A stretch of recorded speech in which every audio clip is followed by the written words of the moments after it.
দাঁড়ালে তো ভিডিওটা ভালো না বাবা।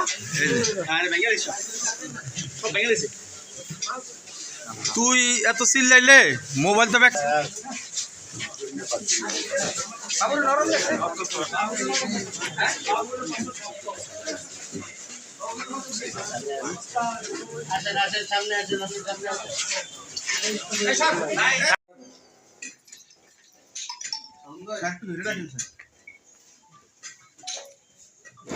আগে হচ্ছে ভিডিও নিচ্ছে নাকি? না একটু আরে দুইটা সেন্ট স্যার, দুইটা সেন্ট স্যার।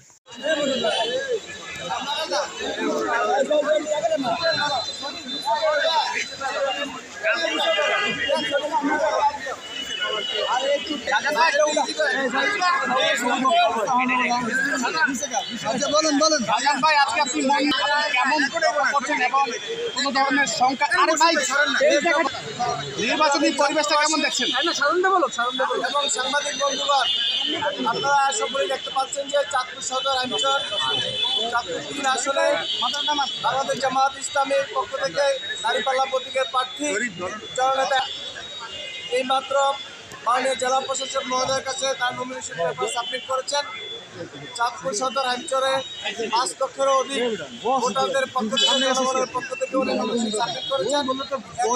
এখন সকলের উদ্দেশ্যে 3 নির্বাচনী আসনে দাঁড়িপাল্লার প্রতীক নিয়ে জনগণের প্রার্থী হিসাবে, জামাত ইসলামী মনোনীত প্রার্থী হিসাবে আমি নমিনেশন দাখিল করেছি।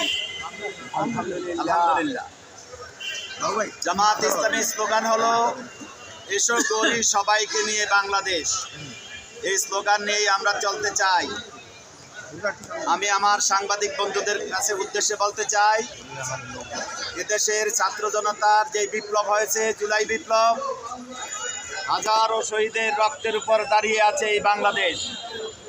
24-এর গণ অভ্যুত্থান একই সাথে অঙ্গাঙ্গিভাবে জড়িত হলো শহীদ হাদি, ওসমান হাদি, যার রক্তের উপর দাঁড়িয়ে আছে বাংলাদেশ।